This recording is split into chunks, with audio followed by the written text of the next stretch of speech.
It's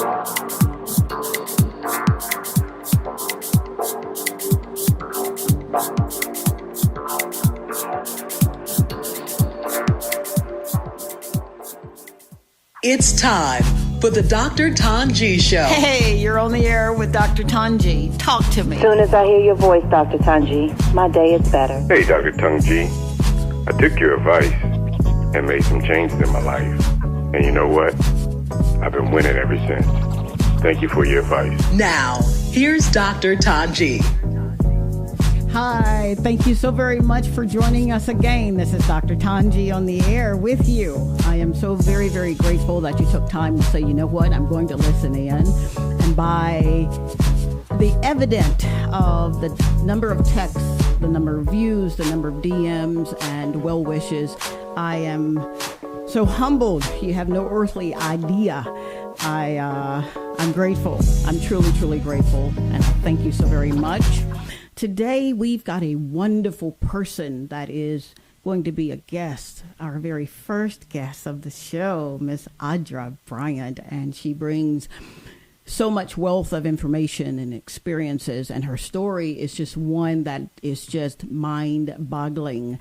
It was so wonderful that our producer said to me, you know what, I think you're ready now to have somebody. Didn't you, Jeannie, say that? I did, because you're always ready, Dr. Tongie. Well, thank you so very much. Flattery gets you everywhere. So I hope again that you are listening, that you want to call in. You know that you are very welcome to do that. I'm Instagram at Dr. Tongie Show. Facebook is at Dr. Tongie Show. And the number to reach us here is 323-203-0815. So I will not be long-winded this afternoon or this evening if you're listening to us on the East Coast and what have you. But I do want to bring 4 kingdom keys or principles to your attention. And then we are going to hear from this wonderful woman that is so busy, productively busy, that she said, you know what, absolutely, I'll come. So thank you so very much, Miss Audra, for coming. I want to just make certain that we're all kind of on the same page. And I told you once before that the show is not a show to make anyone feel bad or make you think that, okay, now, so what are you saying, Dr. Tongie? What I have been doing does not work. I'm only here to inspire, to motivate, to provide the resources, to give you a new perspective of looking at things that have already been written. We read it, but we were reading it with the connotation of, okay, I can do this, and it's only kind of regulated for when I go to church or when I go to the building, which is not necessarily so, because I want you to be able to use these principles, these truths, and that is what a principle is. It is a truth that helps you govern how you think and how you act in the marketplace and, of course, in your life, period, whether you're in the marketplace or whether you are at home behind closed doors. There was an illustration or a commandment that was given to us. We were to be fruitful. And for the longest time, I thought that fruitfulness meant to have children. And, okay, you're laughing at me. I think I hear you in my spirit laughing. But in all actuality, being fruitful really means just being productive. What are you going to bring to the market? See, there's an instance where God will only and always, when he places a demand, then he'll always give you seed for that demand. So you've got that product in you. So it is our objective to get it out. And to do that, it requires you to really spend some time with you. Block out the noise. Get to know who you are. What makes you think the way you think? Why is it that one day you're happy, the next you're sad, 1 minute you're excited? I mean, and for all intents and purposes, you got to be careful not to kind of be, I don't want to say that word there. So just be careful. Be careful how you are honestly tackling or getting ready to administer new thoughts and new ideologies. So that productiveness in being fruitful, as Genesis 1:28 tells us, be fruitful. And the second key is to multiply. Now, multiplication, the way God sees it, is reproducing what you produced. That's the multiplication. And the replenish, the distribution. Once you've got that product and you're ready to take it to market, well, you got to make certain that it falls in line of those keys that he told us, or that command, which was reproduce, be fruitful, which is productivity, multiplying, which is reproducing, replenish, which is distribution, and then the last one, of course, is subdue. And as easy as that subduction or subduing sounds, it really is an order or a command for you to control the market. What product are you bringing to market? And when you are ready, when you have all of those principles or those truths ready, then you're ready to go. And it can be a wonderful thing because you are now having the results of dominion.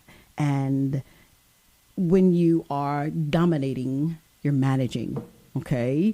We got to get out of our heads that we own anything. We own absolutely nothing. We really want to be good stewards over what we've been allowed to have while we're here on assignment. So I told you I would not be long. I hope I didn't rush. I will have these truths posted so that you can get them. But again, your fruitfulness is being productive. When you're multiplying, you're reproducing. When you are replenishing, you are distributing, or that means to distribute. And when you are subduing, you are really controlling the market. You're not running after dominion. That's a result of your applying these key principles to your life. And with that said, I would like now to ask that proverbial question that if you've ever gone to a How Did I Get Here conference, you'll always hear me ask the question, how did I get here? And you'll find yourself asking that question, how did I get here? And now that I'm here, what do I do with it?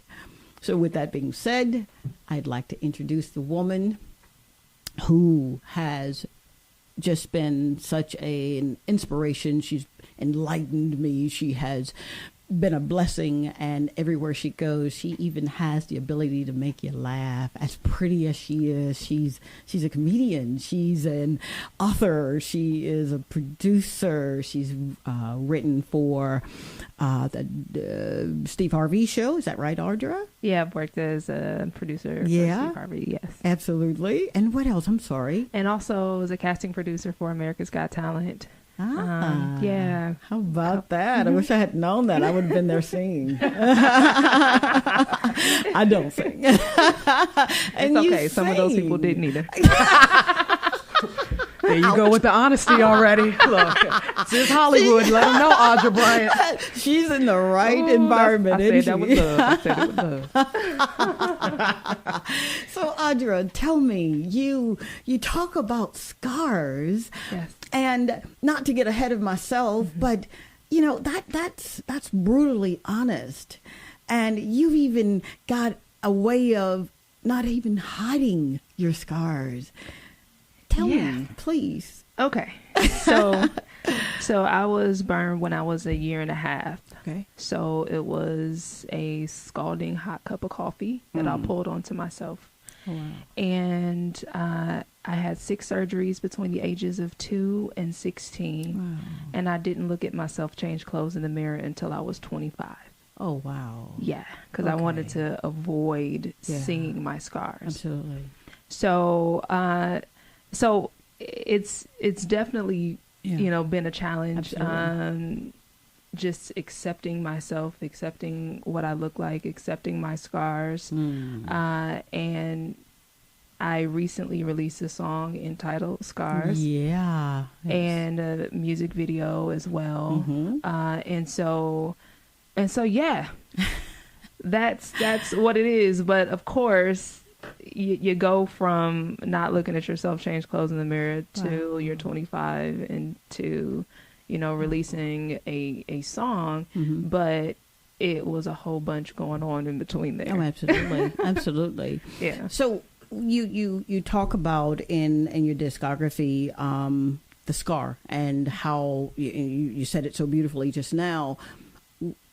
What made you say, you know what? I got to do it. I got to look at myself. Okay. So I had, let me take it back a little bit. Okay. So at 3 years old, I was in dance class. Okay. And like 3 and 4, I was taking ballet. And so I had, you have to wear the little unitards and so forth.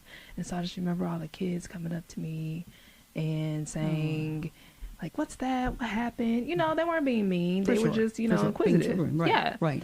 And so that just made me recoil. Like, I don't want anybody asking me questions, that kind of thing. Okay. And then 10 years old, crying in my mom, in my mom's room. Nobody's ever going to want to marry me because of the scar at 10. Like, what's going on? Yeah. And then, going through puberty and adolescence, you see girls are starting to develop, their cleavage. You're starting to see that. They're showing, having the V-neck shirts on. Right. And I'm walking around with a turtleneck.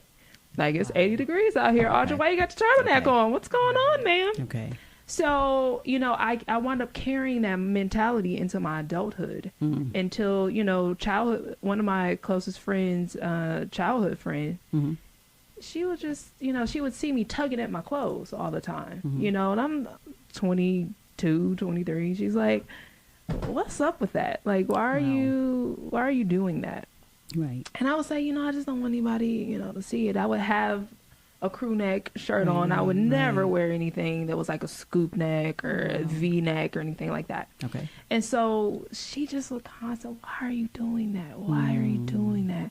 And then I finally started to feel weird amongst my own friends. Like, well, they don't seem to care. Like, I would even date guys. Okay. And they would see it, even though I was incredibly like, I would cover it constantly, like, please don't, and they're like, I don't see, it's not really a big deal to me. Like, what's the problem? So what I wound up finding out is that everybody else was okay with it except for me. Except for you. Okay. And so I finally had to, and I'd already asked God, because I would pray about it, and I was just like, God, like, why did you give me the desire to sing and to be in front of people and then allow something like this to happen to me? Because everybody in Hollywood is perfect. Everybody on TV is perfect. And I'm obviously not perfect. So why would you even want me to feel like I want to do this? Right, right. And it's not until I was 25 that I felt in my spirit that question was answered. Like, why would you give me scars, God? Why? Not until I was 25 was that answered. Wow. There's a taboo in our culture and our community where we don't necessarily go to seek out physicians for mental health. If it's depression, if it's, what have you, suicidal tendencies or whatever that looks like mentally. Were you ever challenged to perhaps, and I say challenged, were you ever faced with, maybe I need to just kind of talk with someone because I'm beautiful. I look in the mirror until I guess, pull my top down or up. So did you ever feel like you wanted to get or seek professional help? Well, one, I never felt like I was beautiful. I will be very honest about that. Thank you for your honesty. I actually had to do some what I call mirror work. Okay. And tell myself that I'm beautiful and learn to receive it from myself. First. So that was a whole other thing. Okay. As far as therapy is concerned, I didn't think that it was even therapy worthy to be honest. I didn't think that, I thought it was just a thing that I did and it's not a big deal. I just don't look at myself and change clothes in the mirror. I avoid mirrors. That just became a normal thing. Like, I put one pants leg on at a time. That's just how normal it was for me. Wow. Yeah. Wow. Thank you so very much for your honesty. We call it the Haas system. Absolutely. And that's so brutally honest because we have, as women, young girls developing, that's something that's constantly bombarded from images, promoted that when you don't see anything like yourself, or even people feeling a discomfort with moles, whether it's keloids, our weight, complexion, features, and we can go on and on. So I'm glad you brought that up because most people don't say that. What we feel is therapy worthy, because if we're naturally strong, some of our personalities are confident. You already knew you were a performer at 4. So would that be a problem just because you were scarred?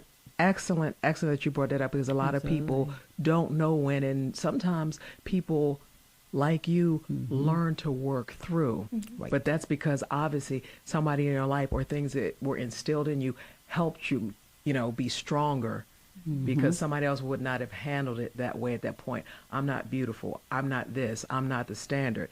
A lot of times, unfortunately, our babies and young people are deciding to end their lives at that point. Yes, and that is a big problem. It is. Thank you so much, Jeannie, for that. You were going to say, I'm sorry. And I will say, I feel like I was able to hide it. You can still see a little bit, like like a shirt that I have on now, you can't really see it. You cannot. Unless I turn, my face, you can see a little bit on my neck. But I had the fortune and misfortune at the same time of being able to hide it. And so the thing is that I felt okay as long as I was hidden. But at the same time, that's the very thing that caused me to not really love myself, because I wasn't being honest with myself. I wasn't revealing all of myself. Therefore, I was not forcing myself to accept all of myself. Absolutely. So, some people have situations and things that they can't physically hide. Certain occurrences that have happened that aren't so easy to cover up, so to speak. So, I would love to say that I was incredibly strong, but at the same time, not so much. Really? It was a process. I'll just say that. That all of it was a process. All of it was a process.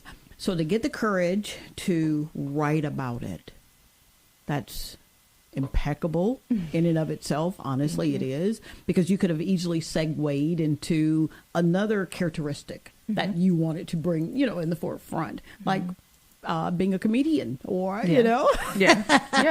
easily. So what made you say, you know what, I'm going to put this in a song. I'm going to write about it? Well, let's go back to my revelation. Thank you. The revelation that I had at 25. God, why do I have scars? What's up with that? Why do I have this? And I felt in my spirit, God said, everybody has scars. Some on the outside, some on the inside. Absolutely. That right there was like, whoa. Because I never felt like that. I never, ever felt like anybody else goes through anything. All I could see was my own pain. All I could see was my own, how ugly I was and how I would have been better if this had not happened. So I always felt, though, from that point of revelation, I said, okay, well, if I'm a singer, all right, I've been writing songs since I was 8. So it's just like, okay, I want to write a song about this. And I said that at 25. Now, I'm not trying to tell everybody my age or nothing like that. I'm not trying to put myself out there in these streets like that. But I'm going to just put it like this. It was a nice period of time that went through that it took a nice chunk of time before I was able to actually write a song that was actually a song that I felt is most fitting. And I'll say it like, because at first I thought I was going to write a sad song. Yeah. Because when I first had the revelation, I still hadn't fully embodied, and embraced the scars. I still wasn't very comfortable with them. Right. It was just like, okay, a child kind of learning to walk. Wow. It was like that. Okay. So I'm not going to write this, and here's my story. I'm so empowered. I couldn't write that song at that time. It took years of it took time of learning myself and actually revealing myself to the world. I remember the first time that I act like it was kind of like my scars coming out party, so to speak. And it was at a church barbecue. We had a pool party, right? Was this in Detroit or this LA? was out here in LA. Okay. Oh, okay. So we had a pool party for my church choir. Okay. And I had a 2-piece bathing suit. So I had a bikini. I was like, these people might think I'm being fast right now. I was like, where are you congregating? Oh, yes. I'm already signed up. Like, where they do that at? Like, okay. But mercy. They didn't understand. This was my breakthrough. Okay. I was like, look, yeah. y'all can go ahead and judge my little swimsuit, but y'all don't understand. This is the first time I'm letting anybody, because I would always wear a t-shirt going swimming. Please. Wow. It was not even a question. Okay. And so for me to not have on a t-shirt in front of other people in a pool of water, and I'm looking around. I mean, you understand. I'm looking around. I'm like, everybody see it. Everybody see it. Oh my God, what they trying to say? Yeah. You know what I'm saying? But at the same time, it was liberating. Oh my gosh. Because it was the first time that I had let someone see me, and it was scary. Yeah. But it was refreshing. But it was scary. It was all that. It was all that. It was all that going on. Yeah. I absolutely love that. Yeah. And I'm sitting here imagining you're being at that party and you're being able to be open, honest, sincere, as naked with truth. Yeah. So thank you. Yeah. Thank you so very much. So I've got to ask that question. I ask about the scars. How did you get here? How did you get here? How did I get to this space? Just wherever here is for you right now, how did you get here? I going back to the mirror work. Yeah. I started looking at myself. I had to force myself to look at myself in the mirror. Okay. So I did it in like tiny little increments. Like I'd be getting dressed or whatnot, and I would glance at the mirror and then look away. Yeah. Glance again and look away. Okay. And then over time, I was able to kind of look a little bit longer, so maybe 3 seconds. Okay. And then look away. Okay. And I kept going until I eventually got to the space where I was able to actually look consistently at myself while I changed clothes. Okay. And then sometimes I would linger and look at the scars, and because these are keloids, that's what they are. They're just scar tissue. Right. And I was able to see the pattern, and I'm like, wow. And because I would hear other people say things like, oh, that looks kind of like a leaf, or oh, that looks like this, or all these different things. And I started to get familiar with my body. I started to get familiar with the stuff that I was just like, oh, why does this do this? Oh, okay, all right, and so it was just that. I started to commune with myself. Wow. And it took time, and going back to the beauty, I would here's how my mind was. I would look at baby pictures of myself at one point in time and not think I was cute. Wow. I would judge my baby. How you gonna judge your baby picture? Wow. You know what I'm saying? That's how much I was so my mind was warped with regard to my own scars, because I didn't see my beauty. So I started saying to myself, I just did affirmations. In the morning when I brushed my teeth, I said, I am beautiful. And then at night when I brush my teeth, I am beautiful. It was weird at first. It was like foreign. Right. You know, and then I got to the point where over time, and I remember I started this in October of whatever year that was. And I had gone home to Michigan, hung out with one of my guy friends, and he, you know, just a platonic friend. Yeah. And he was just like, hey, what's up, girl? How you doing? You know, da, da, da, da. You know, he thinks, you know, he always thought I was pretty or whatnot. But that's my homie, and it was normal. Started doing the affirmations in October. Went back Christmas. In December. And I had been doing my affirmations every day. He looked at me when I got there and he was like, wow, like you look really beautiful. Wow. Like I had not changed my hair. I hadn't done anything else outside of these affirmations. I did not let him know that I had been doing these affirmations. He said, you look prettier somehow. That was what I know from that experience is that was my insides felt. I felt it from the inside out. That's it. And it reflected on the outside. That's the only explanation I have for that. So I love it. You know, that's the work that I've done. And as far as where I am now, I'm so grateful. I'm really grateful. You can tell.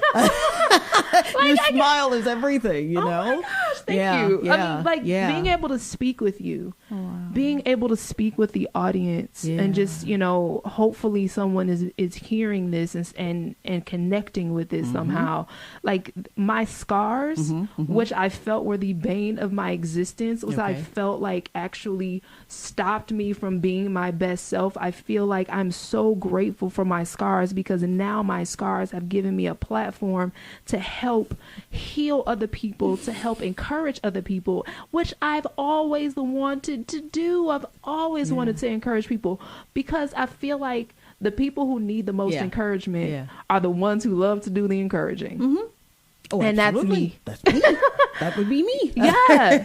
Absolutely. So I'm so grateful. So, okay. I'm going on and on. No. I love it. Beautiful. Testimony is everything. Absolutely. You better believe it is. And it always applies no matter where you are in your life. I mean, somebody's listening now that is a teen, that is somebody in their 20s, 30s, 40s, 50s. And like it applies all the time. That's what I love about this. On the Dr. Tongie show. Yes. Dr. Tongie. How did you get here? Wait, first of all, I like the way that rolls off your tongue. Dr. Tongie. Right. You know what I'm saying? And the place is coming. Oh, yes. I'm excited. Well, let me segue into that. I've got this pet peeve about titles, and that's one of the reasons why I don't practice. One of the many reasons I don't practice.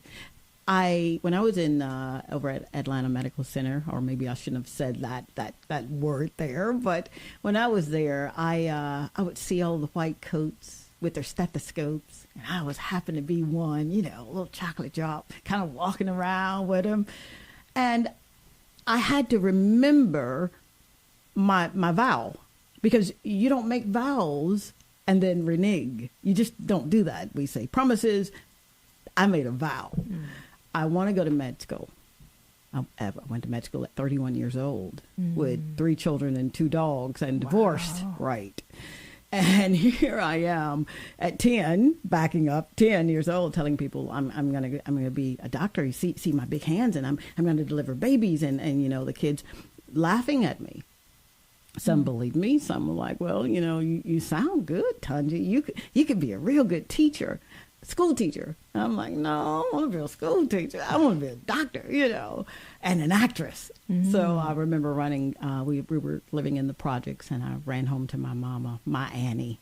And I said, Annie, when I grow up, I want to be a doctor. I want to deliver babies, and I want to travel the world. And I remember what she asked me. Do you believe in God? And at 10 years old, I heard my Aunt Flora talk about him, and I've heard you talk about him, and I see that he makes you feel good, because every time you talk about him, you cry or you get happy or you sing. So, yeah, I believe in him. She said, well, then, Pootie, you can do anything you put your mind to. I believed it. And I said that only to say, you exemplify, you can do anything that you put your mind to. Your story is so vast and so rich. And we were talking about titles. So I'm walking around, and I noticed how the powers that be were talking with the patients, and I got offended. And what I learned, that I was actually operating in principle, truth, and didn't know it. Your passion should make you angry. Sounds crazy, doesn't it? Your purpose should make you angry because you're going to do something about it. You've got a message and you want to tell somebody. This right here had me handicapped for so long. Your scar had you handicapped for so long, and you masked it and you pretended for so long.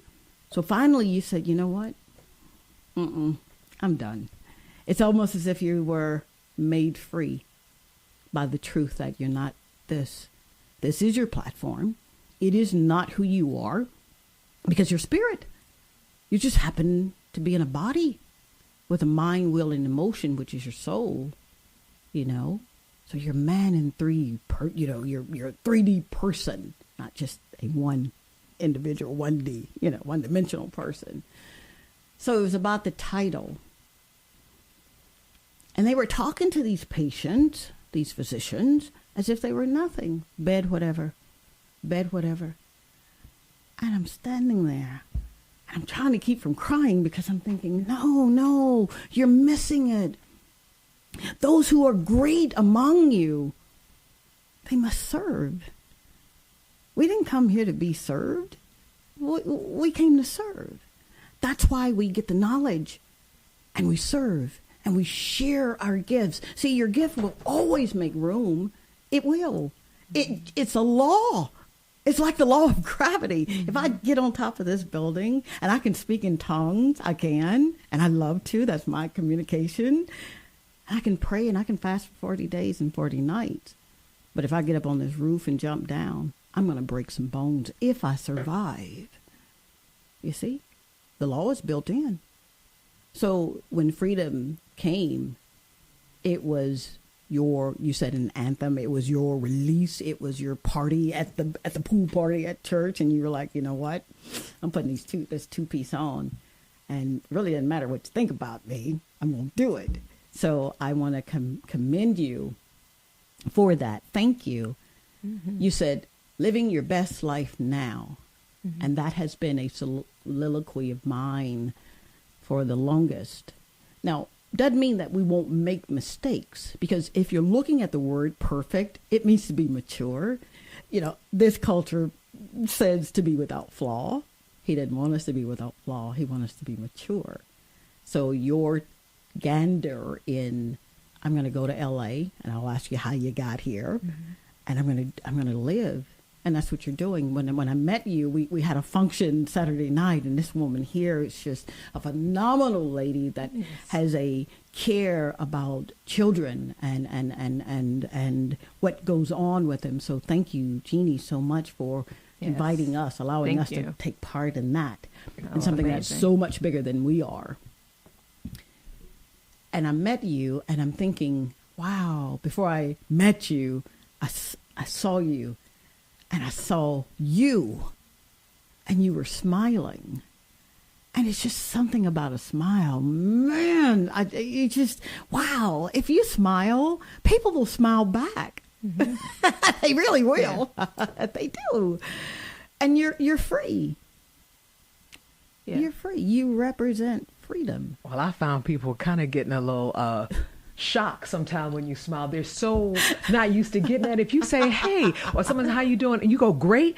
They're like, whoa, they'll do a double take. Like, really? Yeah. Oh, yeah. I need someone what you had. Yeah. And especially when everybody's hustling, grinding in life, we're unfortunately living in a very turbulent time where, hate and fear is promoted more than understanding and love and being supportive. And people a lot of times are shocked Right. when you smile. Imagine if we do that some more. Wow. You're absolutely right.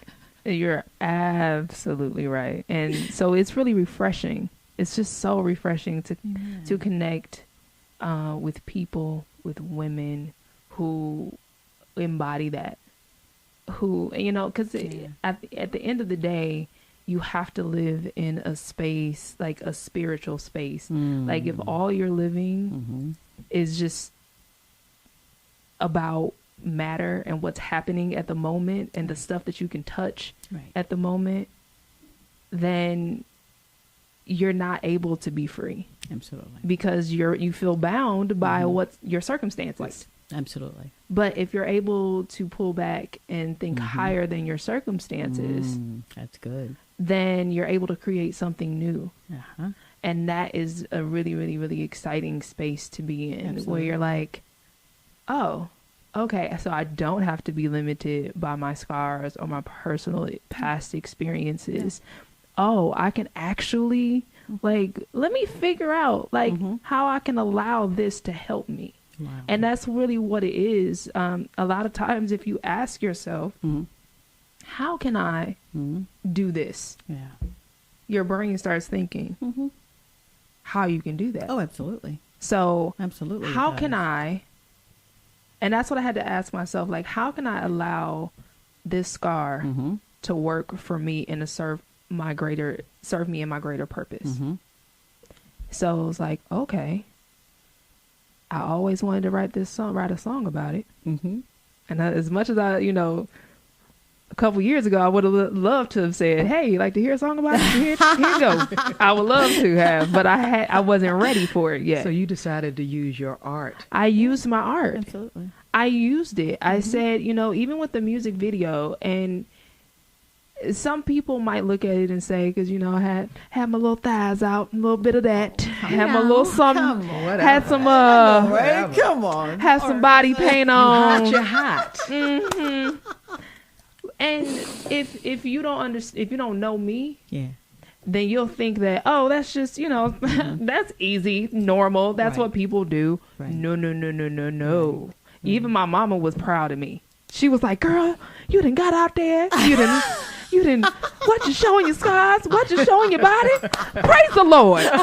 Like when your mama's praising the Lord that you're showing yourself, then you know that you have been hiding. My friends saw the video and they were like, I'm so glad that you're that same friend that said, why do you keep pulling and tugging on your shirt?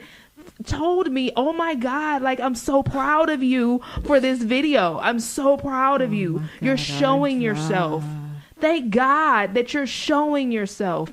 And this is not just about the physicality of it. Right. It's about you're showing who you truly are as a human being, who God made you to be. You're allowing it. To be. You're allowing yourself to be. And that's what I started to really see, is that we hold ourselves back from being everything that God's created us to be, because we don't feel like we look a certain way. We need to look this way. We don't have this kind of job. We don't make this kind of money. We're not married to this person. We're not married. We're not this. We're not whatever. Right. And it's like you're limiting yourself. But when you just be like, you know what, look, okay, so real talk, I don't have this going on. I ain't got no car. Real talk, I ain't got no this. I ain't got no whatever. That's not. I don't have that right now. So what? Guess what? I can you have a prayer. You talk to God. You manifest whatever it is that you desire in life. But when you're just so focused on what you don't have, instead of focused on what you really want and desire for yourself, then you don't get what you want, because you're focused on the wrong thing. When you focus on, this is what I want. And I'm so glad, Dr. Tongie, that Audra brought that up, because your fan base and the ATL has slipped in your DM, and in about 5 minutes you're gonna find out why they're asking you, how did I get here? Can't wait for y'all to hear this. And then Audra, you were gracious enough to bless so many young women in Los Angeles at a Young Women's Conference at LMU, Loyola Marymount University. There's a conference to inspire young women to do the mirror check. And you shared your song, Scars. Do you mind sharing a few seconds of that, the beautiful lyrics, so we understand, you know, where that is, and somebody else thinking, I can't write or I can't do my journal or testify or pray, they'll understand, you know, that you have options. Right. Okay. Thank you. Of course. For that. Absolutely. It's been such a long time since I looked myself in the eye, and I can't believe I'm so fly yet all this time I've been so blind. But look at me now. I thought I had to be perfect in order to be worth it. I thought I had to be flawless to accept all this. I got scars, baby. I got flaws, baby. I'm trying to break down these walls, baby. But tell me, am I still beautiful, beautiful, beautiful? Woo! Look, the scars, the beautiful, the mirror, the Dr. Tongie. Look, the tour is coming. Look, I'm telling you, look out for Dr. Tongie, Audra Byrant in the lounge section, and then I'll do the party late night. No, I mean, that was everything I needed. Yes. All of everything, the principles you provided, and then, I'm waiting for your acoustic session. I'm just going to hide in the audience, and I may hit like a few percussions. Like, okay. Yes. I got hidden talents too. Yes.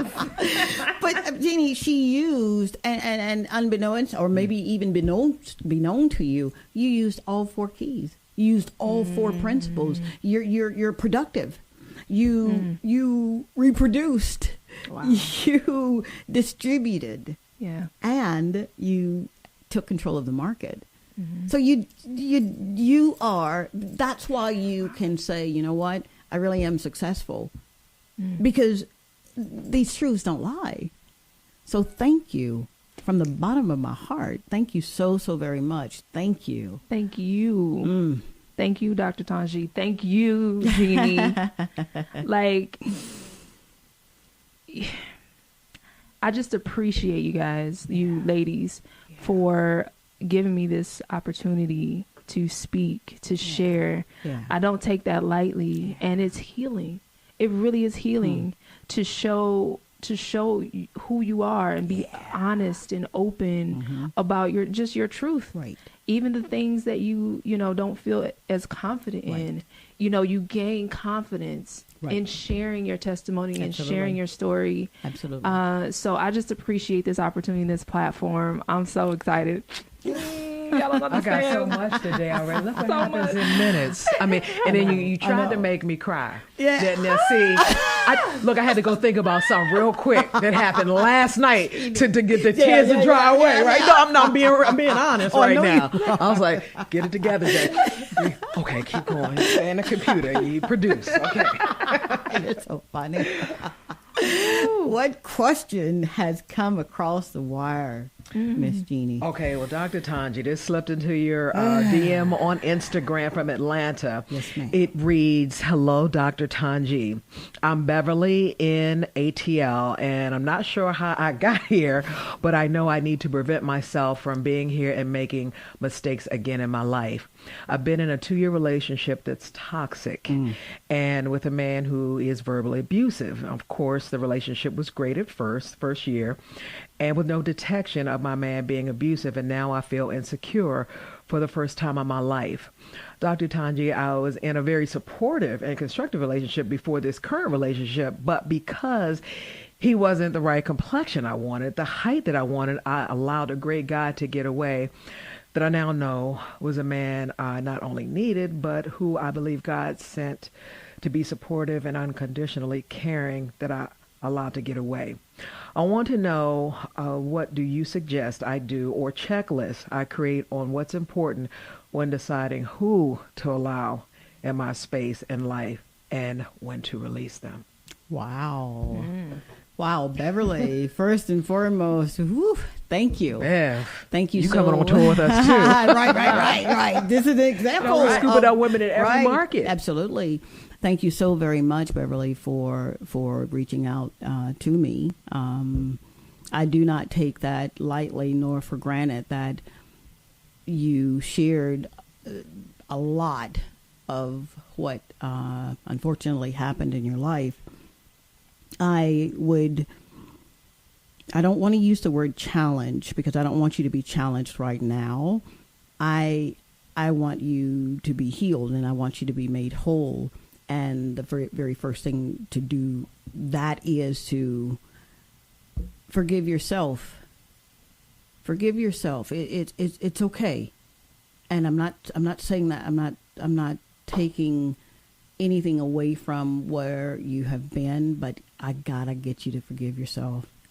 And the true art of forgiveness, even when it's dealing with us, is forgetting the past hurts, forgetting what was said.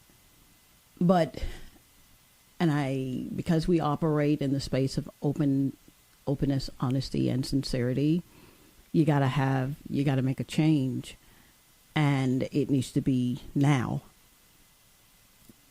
I want you to get back to what used to make you smile. I want you to get back to what used to make you sing.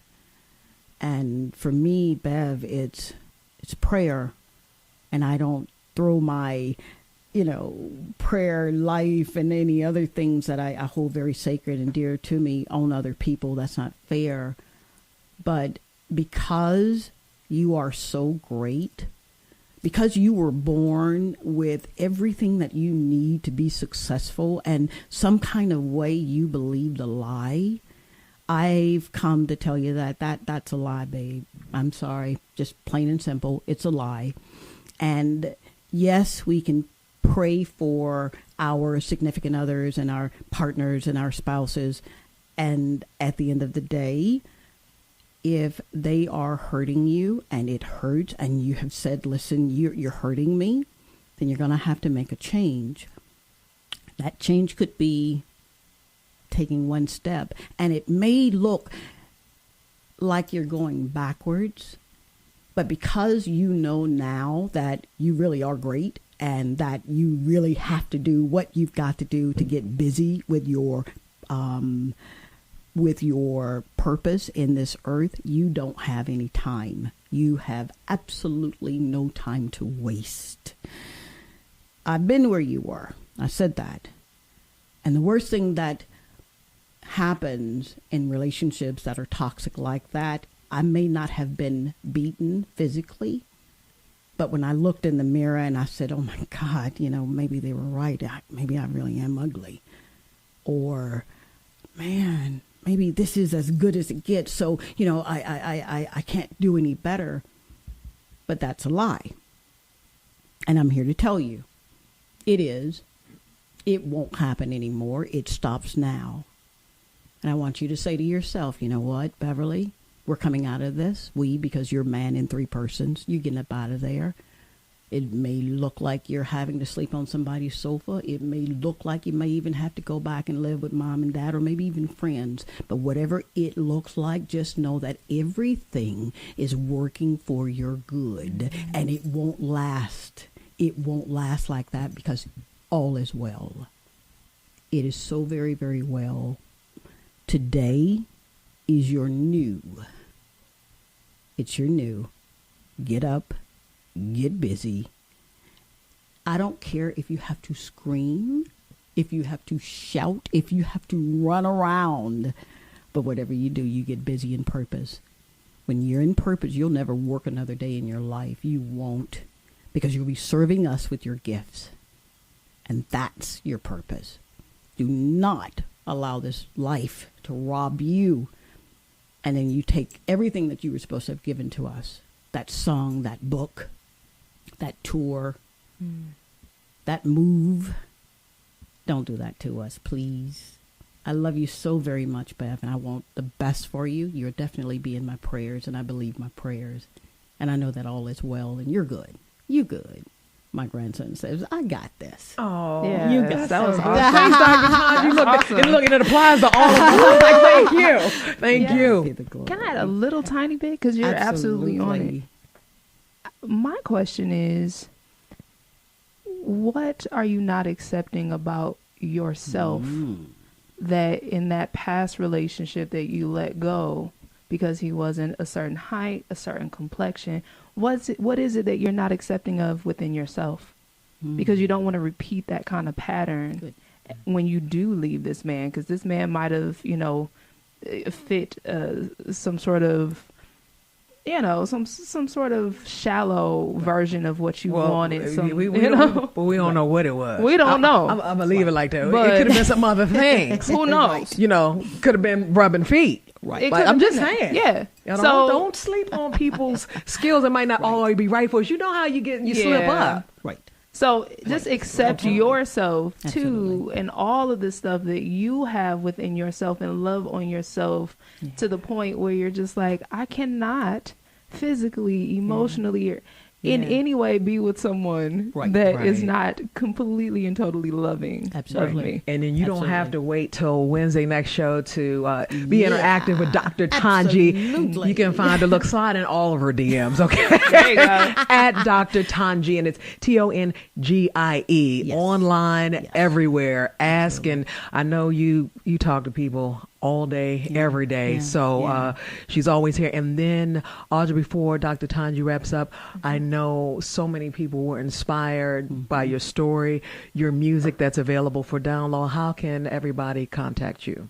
So on social media, I am Audra A. Bryant. So AUDRA. ABRYANT. So at Audra A. Bryant. You can also go to my website. You can find all of my music videos. So AudraBryant.com, AudraBryant.com. Yeah. Good deal. Holla at your girl. Thank you. Thank you so very much for coming, Audra. Thank you so very, very much. And thank you guys for listening. I am grateful. I am very honored. Again, all is so very well. You've got some principles that you can apply to your daily living now. And thank you so much for joining us on the Dr. Tongie Show. And until next week, I'll be looking out for you, okay? Look in the Thank you again. Hope I'm not getting you in trouble, Doc. You're not. Hubby, we love you. I love you so very much, guys. Bye. Later.